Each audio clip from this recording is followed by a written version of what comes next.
প্রিয় বন্ধুরা, আমি আজ তোমাদের একটি গল্প শোনাবো। গল্পের নাম দুই বন্ধুর অদ্ভুত অভিযান। আবির আর জিহাদ দুই বন্ধু।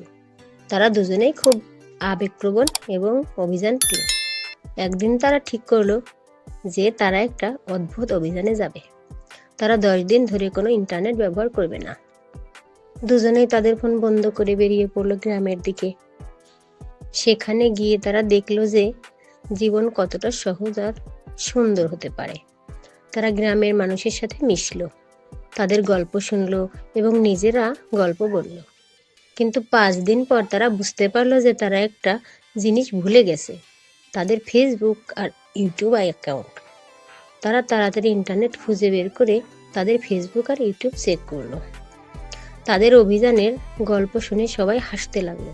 তারা বুঝতে পারলো যে জীবনে ইন্টারনেট ছাড়াও অনেক কিছু আছে, কিন্তু ইন্টারনেটেও জীবনের একটা অংশ হতে পারে। দুই বন্ধু আবার অভিযানে বের হলো, কিন্তু এবার তাদের সাথে ছিল ফেসবুক আর ইউটিউব। বন্ধুরা, গল্পটি ভালো লাগলে প্লিজ একটা লাইক দাও আর এমন সুন্দর গল্প পেতে চ্যানেলটি সাবস্ক্রাইব করতে ভুলবেন না।